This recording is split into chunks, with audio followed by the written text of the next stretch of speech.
मैं पंकज मिश्रा, हिंदी का आपका टीचर। आज आपको कक्षा 12 वालों, आप मेरी बात को ध्यान से सुनिए और बहुत अच्छे से।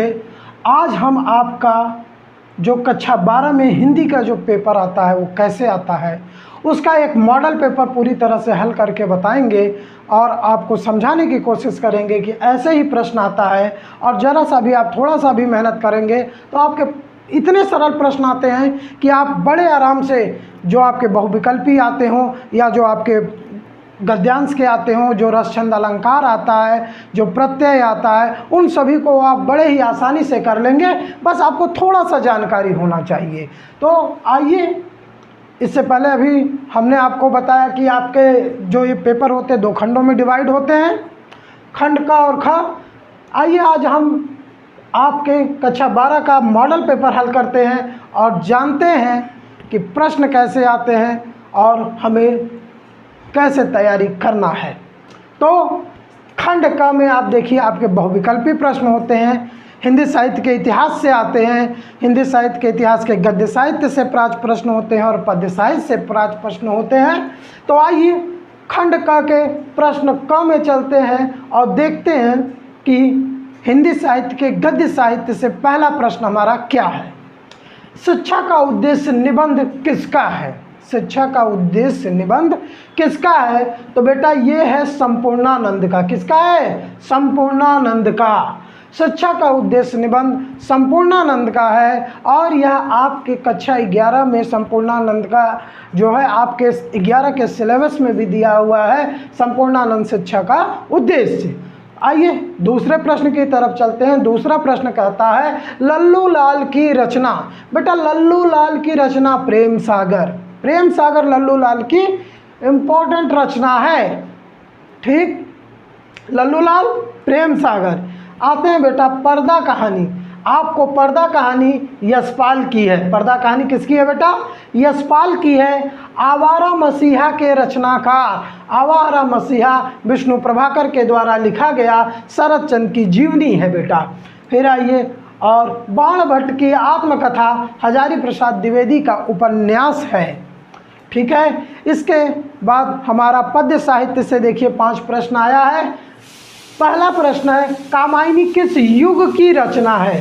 तो बेटा कामायनी जयशंकर प्रसाद की रचना है और जयशंकर प्रसाद छायावाद के प्रमुख कवि है, अर्थात कामायनी छायावाद युग की रचना है।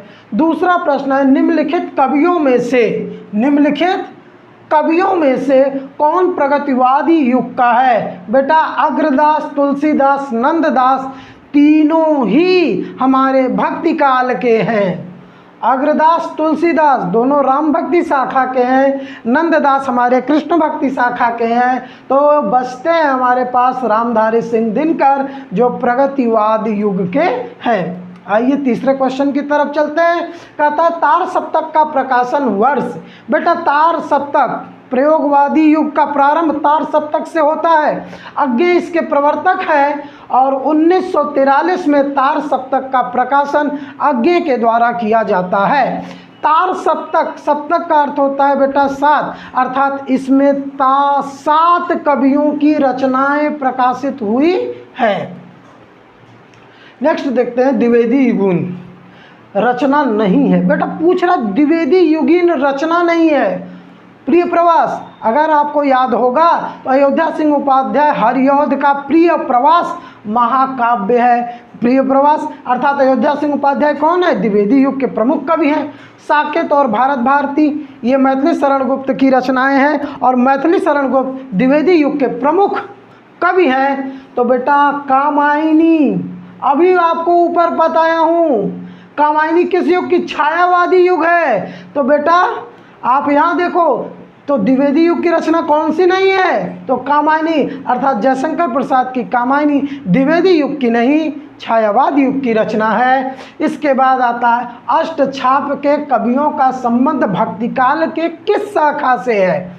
तो अगर हमने भक्तिकाल पढ़ा होगा तो हम बहुत अच्छे से समझ जाएंगे कि अष्टछाप कृष्ण भक्ति शाखा का है। क्यों? क्योंकि अष्टछाप की स्थापना वल्लभाचार्य के पुत्र विट्ठलनाथ ने 1565 ईस्वी में किया था, जिसमें उन्होंने अपने पिता के 4 और अपने 4 शिष्यों को लेकर के अष्टछाप की स्थापना की थी और ये सभी कृष्ण भक्ति शाखा से संबंधित है। आइए तीसरा प्रश्न देखते हैं बेटा। तीसरा प्रश्न कहता है कि दिए गए गद्यांश आधारित निम्न प्रश्नों के उत्तर दीजिए। अब गद्यांश पढ़िए। धरती माता की कोख में जो अमूल्य निधियां भरी हैं, जिनके कारण वह वसुंधरा कहलाती है। तो बेटा उससे कौन सा परिचित नहीं होना चाहेगा। लाखों करोड़ों वर्षों से अनेक प्रकार की धातुओं को पृथ्वी पीस कर अगणित प्रकार की मिट्टियों से पृथ्वी के देह को सजाता है। हमारे भावी आर्थिक अभ्युदय के लिए इन सब की जांच पड़ताल आवश्यक है। तो यह जो गद्य का अंश है बेटा, ये आपके गद्य के प्रथम पाठ वासुदेव शरण अग्रवाल द्वारा रचित राष्ट्र के स्वरूप से लिया गया है बेटा, और राष्ट्र के स्वरूप में ही कहा गया है। और देखिए यहाँ पहला प्रश्न देखिए आपसे क्या पूछा है, उपर्युक्त गद्यांश का संदर्भ सहित व्याख्या लिखिए। तो इस गद्यांश का आप व्याख्या कैसे, संदर्भ कैसे लिखोगे? तो संदर्भ आप लिखोगे, प्रस्तुत गद्यांश हमारी पाठ्य पुस्तक हिंदी के वासुदेव शरण अग्रवाल द्वारा रचित राष्ट्र के स्वरूप से लिया गया है। धरती वसुंधरा क्यों कहा? धरती माता की कोख में जो अमूल्य निधियां भरी हैं, उसी के कारण हम धरती को वसुंधरा कहते हैं। धरती रेखांकित अंश की व्याख्या कीजिए बेटा। धरती माता की कोख में जो अमूल्य निधियां हैं, जिसके कारण वह वसुंधरा कहलाती है, उसे कौन परिचित नहीं होना चाहेगा?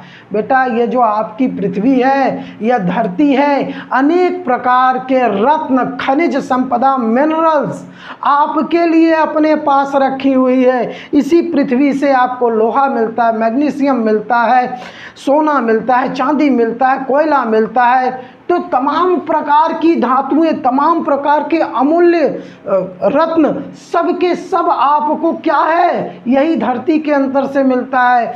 आपको पेट्रोलियम इसी से मिलता है, गैस यहीं से मिलता है। तो आपके उपयोग की अन्य महत्वपूर्ण और मूल्यवान चीज़ें सब हमें कहाँ से, इसी धरती के अंदर से प्राप्त होता है, और इसी कारण वह वसुंधरा कहलाती है। अर्थात आपके संपूर्ण सुखों को धारण करने वाली, यानी आपके संपूर्ण सुखों को प्रदान करने वाली जितनी वस्तुएं हैं, सब उसके गर्भ में है, और वह सब कुछ आपको दे करके आपका क्या करती, आपका चारों तरफ से विकास करती है। इसलिए उस पृथ्वी को हम वसुंधरा कहते हैं, और यही वसुंधरा जिससे हमें सारी संपदाएं मिलती हैं। तो क्या हम उस धरती से परिचित नहीं हैं? हम अपने धरती से बहुत अच्छे से परिचित हैं, उसको जानते हैं, समझते हैं, तभी तो हम अपने देश से प्रेम करते हैं। जब तक बेटा किसी धरती के एक भूभाग को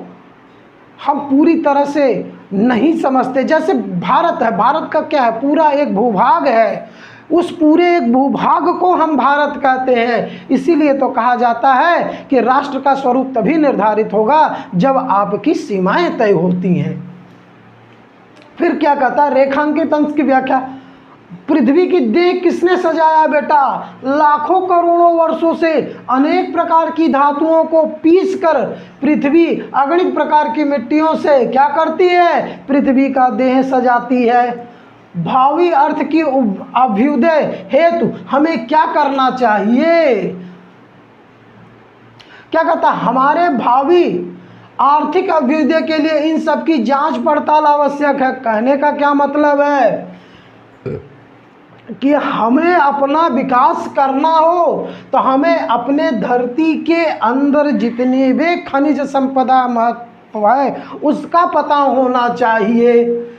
तमाम प्रकार की जो भी मूल्यवान चीज़ें हैं, जब उसका हमें पता होगा और हम उसका जब सदुपयोग करेंगे तो हमारा आर्थिक विकास होगा। अब आते हैं इसी का दूसरा, दोनों में से आपको एक ही करना रहता है, लेकिन मैं आपको दोनों बता देता हूँ। अशोक का फूल उसी मस्ती में हंस रहा है, पुराने चित्र से इसे देखने वाला उदास होता है, वह अपने को पंडित समझता है। पंडिताई भी एक बोझ है, जितनी ही भारी होती है उतनी ही तेजी से डुबो देती है। अब आप समझिए उपर्युक्त गद्य, बेटा यह गद्य का अंश आपके हिंदी के पाठ्य पुस्तक हजारी प्रसाद द्वारा रचित अशोक के फूल से लिया गया है। रेखांकित, बेटा कहता है पंडिताई भी एक बोझ है, जितनी भारी होती है उतनी ही तेजी से आपको डुबोती है। पंडिताई का मतलब बेटा यहाँ जातिगत नहीं है, यहाँ है ज्ञान से संबंधित है।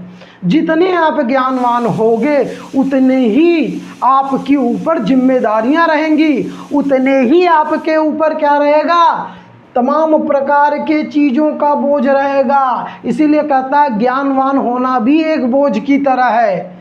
भाई हमारे वैज्ञानिकों के ऊपर देखो कितने प्रेशर रहते हैं, वो बहुत बुद्धिमान होते हैं, इसलिए उनके ऊपर ज़्यादा प्रेशर रहता है देश के आगे बढ़ाने का, तमाम प्रकार के नए नए तकनीकों को देने का। इसलिए आप जितना अधिक ज्ञानवान होगे उस ज्ञान का बोझ उतना ही अधिक होगा, और आपके द्वारा किया गया एक गलती आपके संपूर्ण ज्ञान को समाप्त करके आपको ख़त्म करने के लिए काफ़ी है। इसीलिए ज्ञानवान होना क्या है, पंडिताई भी एक बोझ है, जितनी ही भारी होती है उतनी ही तेजी से आपको डुबो देती है। समझ में आ गया होगा इसका। लेखक क्यों कहता है कि उदास होना बेकार है? क्या कहता है, वह उस अवस्था में उदास भी नहीं करती। कहाँ, अशोक का कुछ भी नहीं बिगड़ा, कितनी मस्ती में झूम रहा। कालिदास इसका रस ले सकते थे, अपने ढंग से भी मैं ले सकता हूँ, अपने ढंग से उदास होना बेकार है। क्या कहते हैं, गद्यांश का भाव क्या करे, लेखक क्या कहता है कि उदास होना बेकार है। भाई इसीलिए तो कहना है, क्या कह रहा है, अवस्था में उदास भी नहीं करती। बेटा आपको उदास रहना ही नहीं चाहिए। क्यों बेकार है? इसलिए बेकार है, जैसे कालिदास क्या थे, उदास थे, अपनी चीज़ों में क्या थे, उदास हो गए थे। उनको हर चीज़ की सुख सुविधाएं मिल गई थी, फिर उनको क्या हो गया, वह उनकी स्वतंत्रता खत्म हो गई। जैसे वो पहले थे स्वतंत्र रूप से विचरण करते थे, किसी भी प्रकार का कोई वो नहीं था, अब वो स्वतंत्र विचरण नहीं कर सकते। जहाँ देखते थे लोग उनको घेर लिया करते थे, तो वह अपनी उस स्थिति से क्या थे, ना वो थे, खुश नहीं थे। सब कुछ प्राप्त होने के बाद भी उनको वह स्वतंत्रता का जो था अनुभव था वो नहीं हो रहा था। अपने के ढंग से वो अपने ढंग से जी नहीं सकते थे। मैं भी ले सकता हूँ अपने ढंग से, क्या कितनी मस्ती में झूम रहा है। अशोक का फूल, जो अशोक का फूल है वो क्या है, स्वतंत्र है, खिला हुआ है, हवाएं चल रही हैं, वो अपना फूल है, हवा के माध्यम से वह आराम से उस पेड़ पे लटका हुआ आनंद ले रहा है, कितने मस्ती में झूम रहा है, वह कितना खुश और प्रसन्न है। कालिदास इसका रस ले सकते थे, कालिदास भी ऐसे इसका रस ले सकते थे अपने ढंग से। मैं भी ले सकता हूँ अपने ढंग से। उदास होना बेकार है, इसलिए उन्होंने कहा कि यह ज़िंदगी जो है मस्ती का है, आनंद से व्यतीत करना चाहिए, इसलिए हमें उदास नहीं होना चाहिए, उदास होना बेकार है। गद्यांश का भाव स्पष्ट कीजिए। अशोक के फूल में क्या कहता, अशोक का फूल, उसी यहाँ पे अशोक के फूल की महत्ता को बताते हुए व्यक्ति को यह बताया गया है कि आप ज्ञानवान हो जाइए, कोई दिक्कत नहीं है, लेकिन आप अपने आप को ज्ञानवान होकर के किसी चीज़ में बांध लीजिए अपने को, वह सही नहीं है। जैसे कालिदास थे, ज्ञानवान थे, लेकिन एक शान शौकत, इनको सारी चीज़ें मिली हुई थी, तो क्या हुआ, ये स्वतंत्र विचरण नहीं कर सकते थे। इस वजह से कालिदास क्या थे, बंधे हुए थे राजसत्ता से। और जबकि यह अशोक का फूल क्या है, बंधा हुआ नहीं है, हमेशा प्रसन्न चित्त रहता है। इसीलिए हमें बताया गया है कि हमें भी अशोक के फूल की तरह हमेशा प्रसन्न चित्त रहना चाहिए, स्वतंत्र रूप से रहना चाहिए। गद्यांश की भाषा शैली की विशेषताएं बताइए। गद्यांश खड़ी बोली हिंदी में लिखा गया है। गद्यांश खड़ी बोली हिंदी में लिखा गया है, ठीक।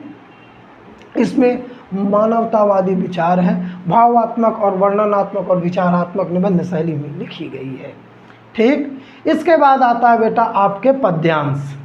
देखो, दुर्बलता का ही चिन्ह विशेष शपथ है, पर अवलाजन के लिए कौन सा पथ है, यदि मैं अवलाजन के लिए कौन सा पथ है, यदि मैं उकसाई गई थी भारत से हूँ, तो पति समान ही स्वयं पुत्र भी हूँ। यानी क्या कहा, यदि मैं उकसाई गई भरत से हूँ तो पति समान ही स्वयं पुत्र भी कहूँ, ठहरो मत रोको मुझे, कहूँ सो सुन लो, पाओ यदि उसमें सार उसे सब चुन लो, करके पहाड़ सा पाप मौन रह जाऊं, राई भर भी अनुताप न करने पाऊं। बेटा ये मैथिली शरण गुप्त द्वारा लिखी कैकेयी का अनुताप है। तो यहाँ का पहला प्रश्न पढ़िए, उपर्युक्त पद्यांश का यानी प्रस्तुत पद्यांश हमारी पाठ्य पुस्तक हिंदी के मैथिली शरण गुप्त द्वारा रचित साकेत के कैकेयी के अनुताप से लिया गया है। फिर क्या कहता है, रेखांकित अंशों की दुर्बलता का हा चिन्ह विशेष शपथ है, पर अवलाजन के लिए कौन सा पथ है। यहाँ पे दुर्बलता का ही चिन्ह, भाई कैकेयी में दुर्बलता आ गई थी ना, वो थोड़ा सा स्वार्थी हो गई थी अपने पुत्र के लिए। तो उसने क्या किया, अपनी दुर्बलता के कारण अर्थात अपने उस स्वार्थ के लिए जो उसको दुर्बल बना दिया, उसी की वजह से ही तो उसने राम के लिए वनवास और अपने पुत्र भरत के लिए राजगद्दी मानी। तो दुर्बलता का ही चिन्ह विशेष शपथ था, जो उसके अंदर जो दुर्बलता आ गया था उसी ने उसको वह कठोर शपथ लेने के लिए क्या कर दिया था, विवश कर दिया था। पर अवलाजन के लिए कौन सा पथ है, लेकिन वह क्या कह रही है कि वह उस स्थिति में क्या कर सकती थी, उसके लिए और क्या रास्ता बच गया था, ऐसे उसको भ्रमित कर दिया गया था। उसके लिए क्या था, वही एक पथ दिखाई दे रहा था और कुछ नहीं। यदि मैं उकसाई गई भरत से हूँ, यह कह भी रही है कि यदि मैं वो भरत के द्वारा उकसाई गई हूँ तो पति के समान, जैसे मेरे पति राजा दशरथ की मृत्यु हो गई है, मैं पुत्र को भी खो दूँ। पूरा व्याख्या तो बता ही देता हूँ। ठहरो मत रोको मुझे, कहूँ सो सुन लो, ठहरो आज मुझे मत रोको, मुझे जो कहना है कहने दो और आप उसे सुनो, पाओ यदि उसमें सार उसे सब चुन लो। यदि उसमें मेरे द्वारा किए गए पापों का अगर कुछ भी लगे कि मैं उसकी प्रायश्चित कर रही हूँ, उसका सार कुछ भी निकले तो आप उसे चुन लीजिए, करके पहाड़ सा पाप मौन रह जाओ। और जो मैंने इतना बड़ा पाप कर दिया है, उस पाप को करने के बाद भी मैं शांत हो जाऊं, और जब मुझे उस पाप का समझ में आया कि हाँ मेरे द्वारा ये पाप हो गया, ये गलती हो गई, उसके लिए मैं अपने वाणी को विराम दे दूं, ऐसा हो नहीं सकता। राई भी भर भी अनुताप न करने पाऊं, क्या मुझे इतनी भी अनुमति नहीं है कि मैं एक राई के दाने यानी छोटे से सरसों के दाने के बराबर भी पश्चाताप न कर पाऊं। और उपयुक्त पद्यांश का संदर्भ लिखिए। हो गया, रेखांक की व्याख्या हो गई, करके पहाड़ सा पाप मौन रह जाऊं, राई भर भी अनुताप न करने पाऊं। पंक्तियों में कौन सा अलंकार है, सा बेटा पकड़ो, करके पहाड़ सा पाप मौन रह जाऊं, राई भर, बेटा सा आया है, सा वाचक शब्द। आपको मैंने मेरा वीडियो अगर आपने देखा होगा तो मैंने आपको अलंकार पढ़ाया था, उसमें उल्पा अलंकार में बताया था सा सी जहाँ पे आएगा, सा सी सो जहाँ पे आएगा वहाँ पर सरिस सम समान, वहाँ पर हमेशा उपमा अलंकार होता है बेटा, इसलिए यहाँ पर उपमा अलंकार है। पद्यांश का भाव स्पष्ट कीजिए। पूरे पद्यांश में कैकेयी ने अपने द्वारा किए गए पापों को, जो उसकी दुर्बलता थी, जिसकी वजह से उसने मंथरा के बातों में आकर के राम के लिए वनवास मांग लिया और अपने पुत्र के लिए राजसत्ता मांग लिया, फिर वह कह रही है कि अगर इसमें भी भरत के द्वारा मुझे उस्काया गया हो तो मैं जैसे अपने पति को खो दूँ उसी तरह अपने क्या करूं, पुत्र को भी खो दूं। अब वो उसके पश्चाताप का वर्णन किया गया है। तो संपूर्ण कविता का ये जो पंक्ति दिया गया है, ये जो पद्यांश दिया गया, इसका संपूर्ण भाव है कि कैकेयी अपने द्वारा किए गए पापों पर पश्चाताप कर रही है। भाषा की विशेषता, मैथिली शरण गुप्त ने खड़ी बोली हिंदी में लिखा है और ये उन्होंने भावात्मक वर्णन किया है। भाषा की विशेषता बताओ। यही है, उन्होंने खड़ी बोली हिंदी को काव्य की भाषा बनाया और उन्होंने उस भाषा में यानी खड़ी बोली हिंदी में ऐसा वर्णन किया है जैसा ब्रज और अवधी में हुआ करता था, उसी तरह उन्होंने खड़ी बोली हिंदी में करके दिखाया है। अतः खड़ी बोली हिंदी को पूर्ण रूप से कविता के लिए प्रतिस्थापित करने का श्रेय भी मैथिली शरण गुप्त को जाता है। अब आओ देखो, लज्जाशीला पथिक महिला जो कहीं दृष्टि आवे, होने देना विकृत वसन, तो न तू सुंदरी को क्या करा, होने देना विकृत वसना, तो न तू सुंदरी को जो थोड़ी सी श्रमिक वह हो गोद ले श्रांति खोना, होठों की और कमल मुख की मलानता मिटाना, कोई क्लांत कृषक ललना खेत में जो दिखावे, जाता कोई जलद यदि हो व्योम में तो उसे ला धीरे धीरे परस उसकी क्लांतियों को मिटाना, छाया द्वारा सुखित करना तप्त भूतांगना को। बेटा यहाँ पर अगर आपने एक कविता अच्छे से पढ़ी होगी तो तुरंत आप पकड़ लोगे कि अयोध्या सिंह उपाध्याय हरिऔध द्वारा रचित पवन दूतिका से लिया गया है। तो बेटा संदर्भ में क्या लिखोगे, प्रस्तुत पद्यांश हमारी पाठ्य पुस्तक अयोध्या सिंह उपाध्याय हरिऔध द्वारा रचित पवन दूतिका से लिया गया है। रेखांकित अंश का बेटा क्या करा, जो थोड़ी सी श्रमिक वह हो गोद ले श्रांति खोना, होठों की और कमल मुख की मलानताएं मिटाना।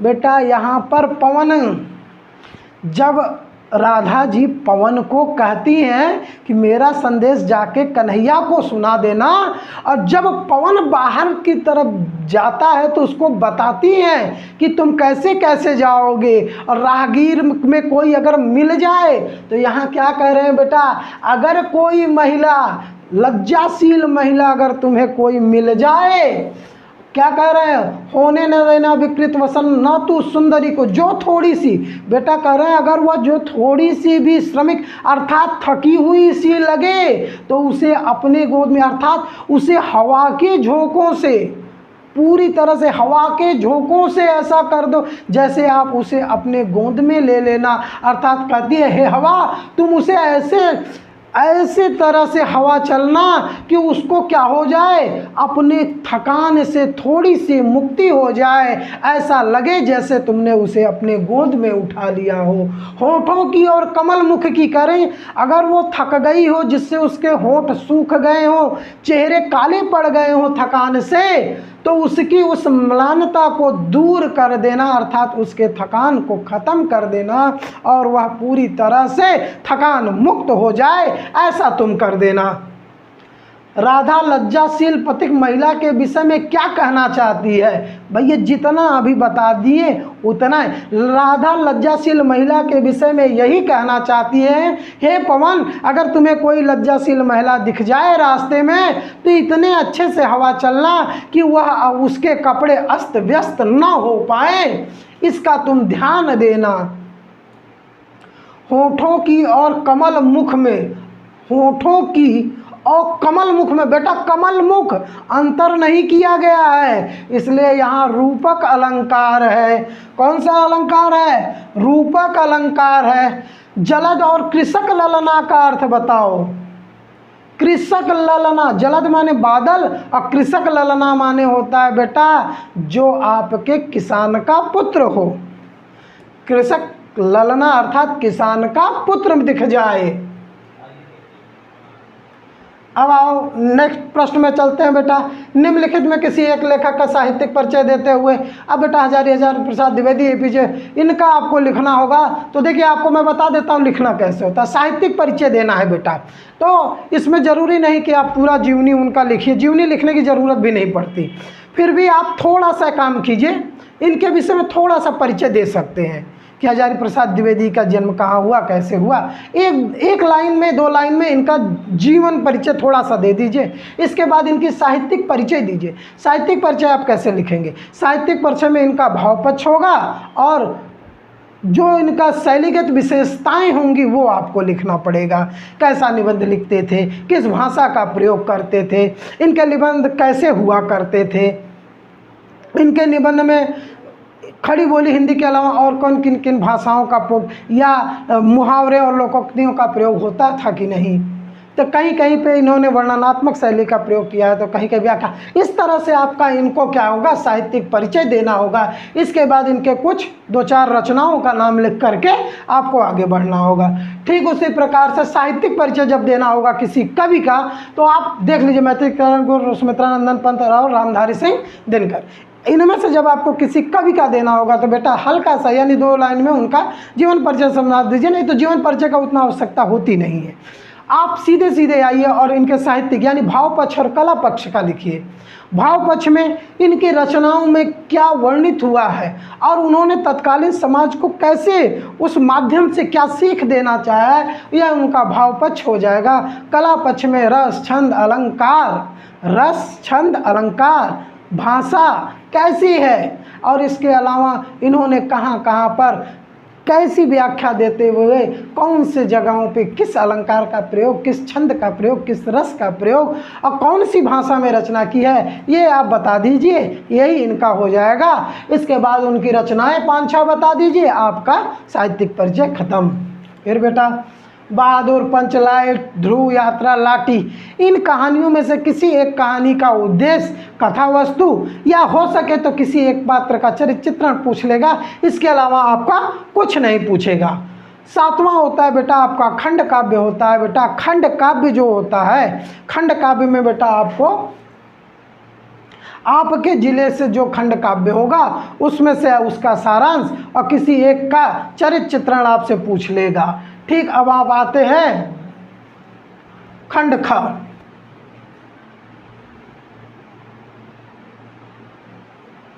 बेटा ये है आपके संस्कृत का।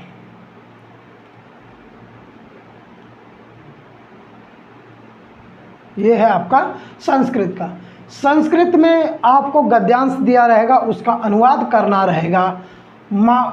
महामना विद्वान वक्ता धार्मिको नेता पटु पत्रकारश्च आसीत् परम सर्वोच्च गुण जन सेवय आसीत् यत्र कुत्रापि अयं जना दुखिना पीड़यं नाश्च पश्यत् तत्र सह शीघ्रमेव उपस्थिता सर्वधिं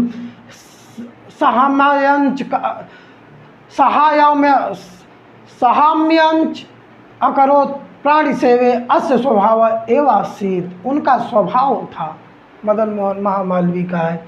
हंस राजा तदेव परिस्थिता मत आत्मना भागिने पा हंसोपोतिकाय द्युतिरक्षमत मयूर हंसपोतिका ये प्राप्य लज्जिता तस्मात् स्थानं पालयत हंसराजो अपि हृष्टमानस स्वगृहम आगच्छत। इसके बाद आपका पद्यांश दिया रहेगा। पद्यांश का भी वही प्रसंग रहे, अरे संदर्भ और व्याख्या रहेगा। आइए अब हम आपको आते हैं मुहावरों पर। मुहावरे बताता हूँ और उनका वाक्य। तलवार की धार पर चलना, तलवार की धार पर चलना बेटा होता है टकासा जवाब देना, दाल में काला होना, नमक मिर्च लगाना। बेटा तलवार की धार पर चलना क्या होगा? तलवार की धार पर चलना, कठिन कार्य करना। तलवार की धार पर चलने के लिए होता है बेटा, देख लो तलवार की धार पर चलना आसान होता है? आसान तो होगा नहीं। तो क्या होगा? कोई कठिन से कठिन कार्य को करना ही तो होगा। तो एक हो गया उसका अर्थ। अब इसका दूसरे का उसका परिवो वाक्य प्रयोग कर दो। मोहन ने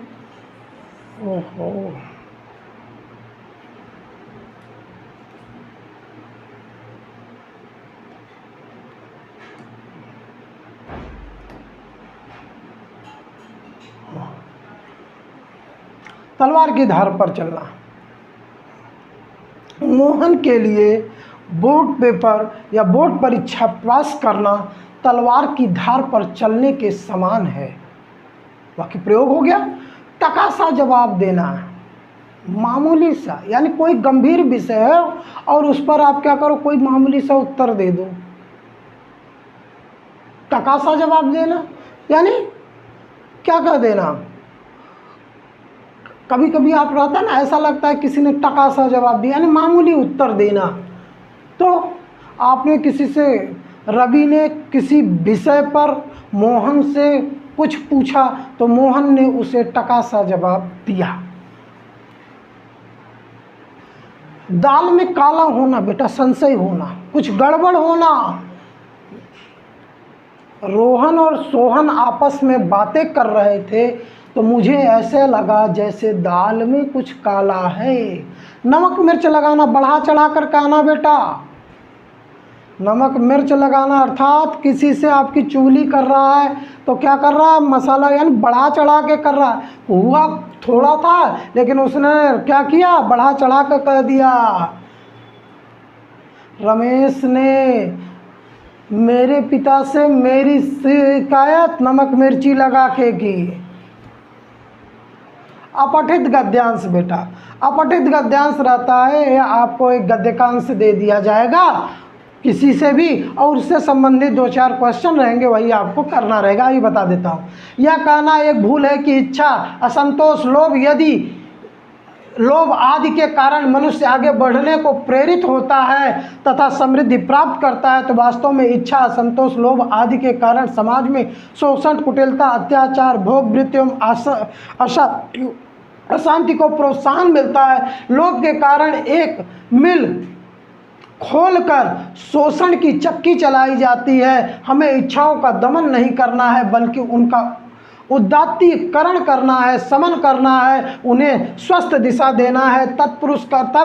तत्पुरुष कर्तव्य भावनाओं से प्रेरित होगा, आदर्शों से प्रेरणा प्राप्त करते वह निस्वार्थ तथा इच्छा मुक्ति होकर के भी धीरे धीरे साहसपूर्वक कर्म करते हुए उन्नति को स्वतः प्राप्त होते। आदर्शों की कीमत पर आदर्शों को छोड़ करके उन्नत प्राप्त करना सत्पुरुषों का शोभा नहीं देती।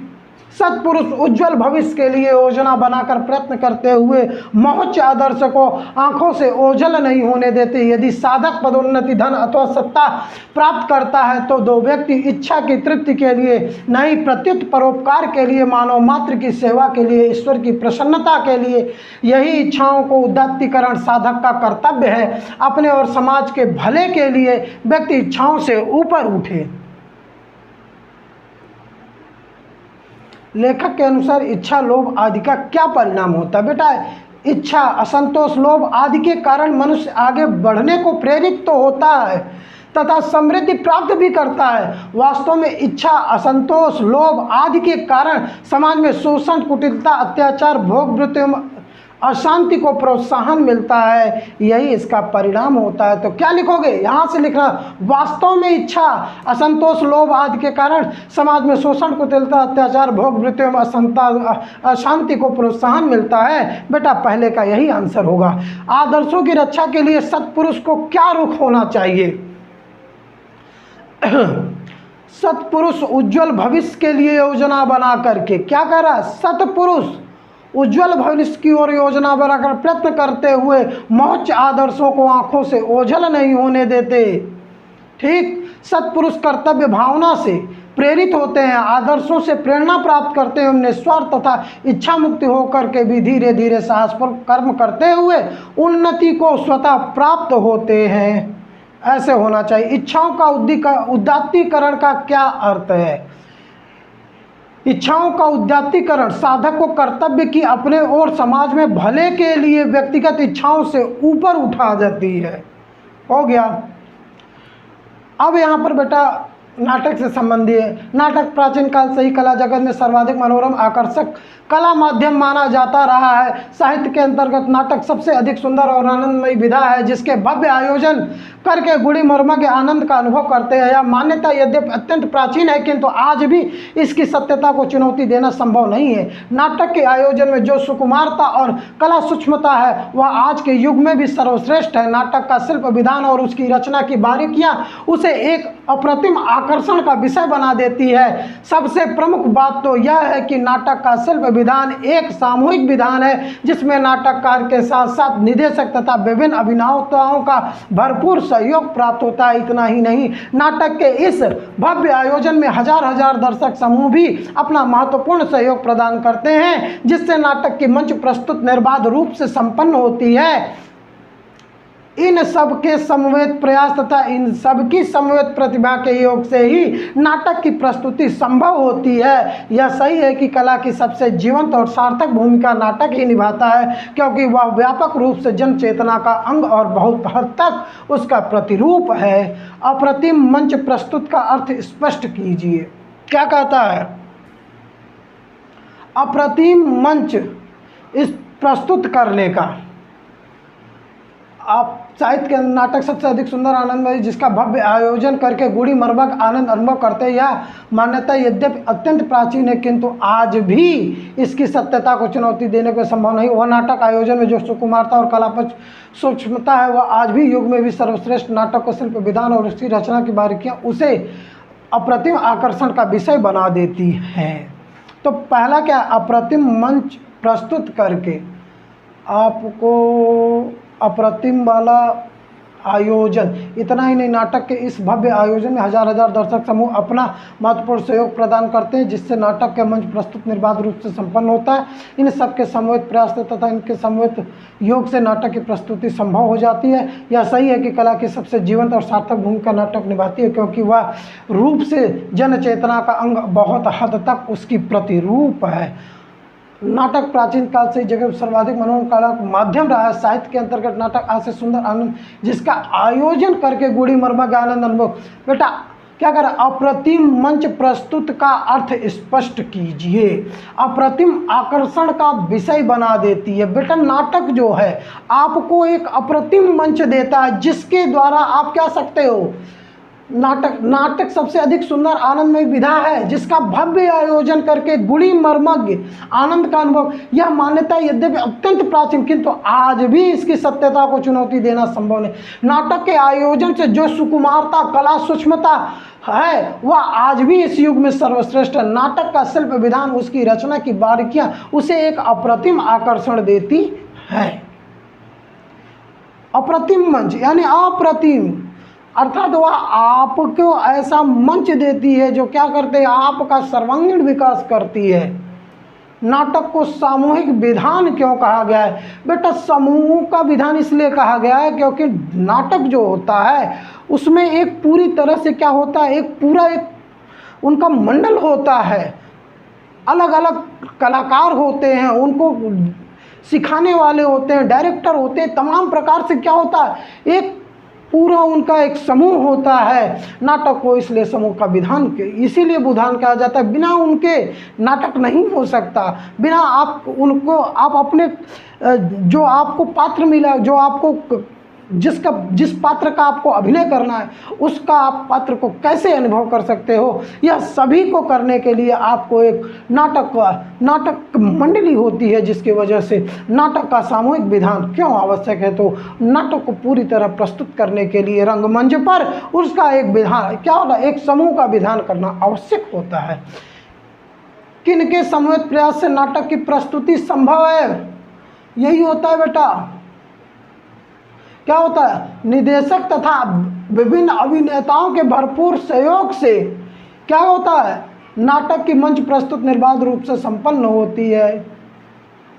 कलाकार और कलाकार को जो क्या होता है? कलाकार और क्या होता है? जो नाटक को प्रस्तुत संपन्न करने में, तो जो आप कलाकार हैं और कलाकार को जो निर्देश करने वाले हैं, बिना उनके क्या होगा?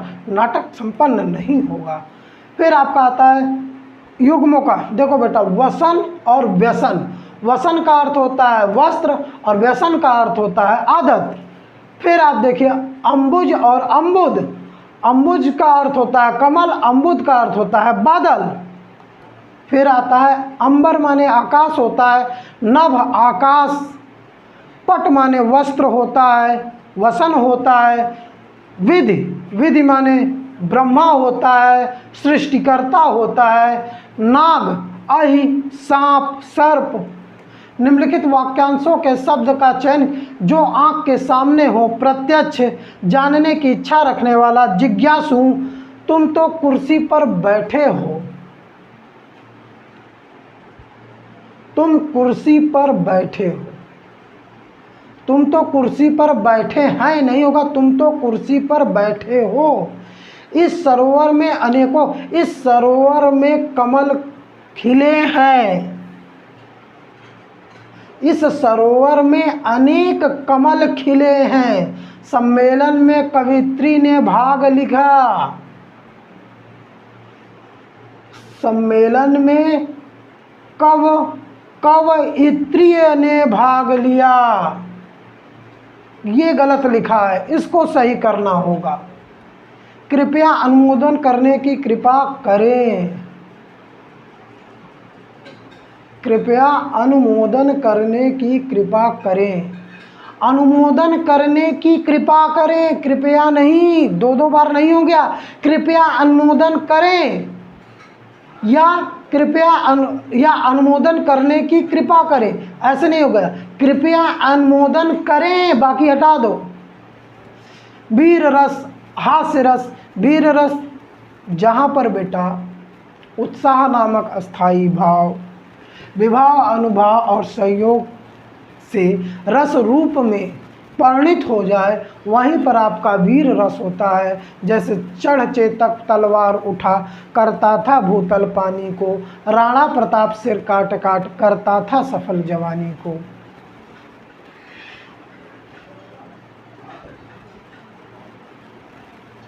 हास्य रस, जहाँ हास नामक अस्थाई भाव, विभाव, अनुभव और संयोग आदि के संयोग से रस रूप में परिणित हो जाए, वहीं हास्य रस होता है। या किसी के विकृत आकृति को देख करके, वेशभूषा आदि को देख करके आपके मन में हास नामक अस्थाई भाव आ जाए, तो वही हास्य रस होता है। जैसे दोना पात बबूल का, तामे तनिक पिसान, राजा जी करने लगे छठे क्षमा सीदान। श्लेष और उत्प्रेक्षा अलंकार। श्लेष अलंकार, जहाँ एक शब्द एक ही बार आए लेकिन उसका अर्थ अलग अलग हो, वहाँ पर श्लेष अलंकार होता है। जैसे पानी गए न उबरे, मोती मानस चून।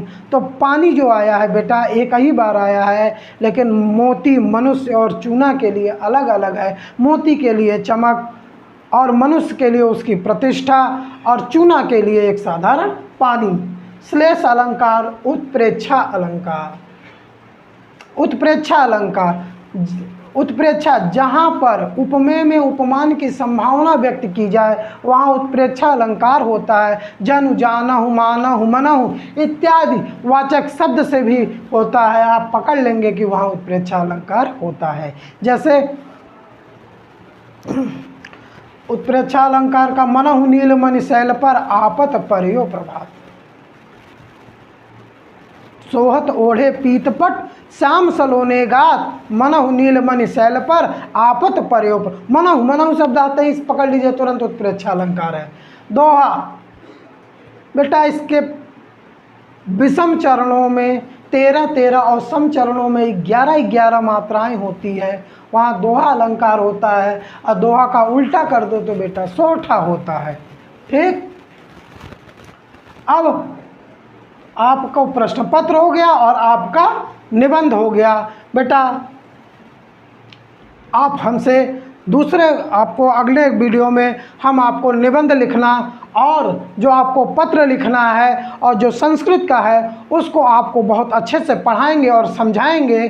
ठीक है, आज के लिए इतना ही बेटा, मिलते हैं कल नेक्स्ट वीडियो में।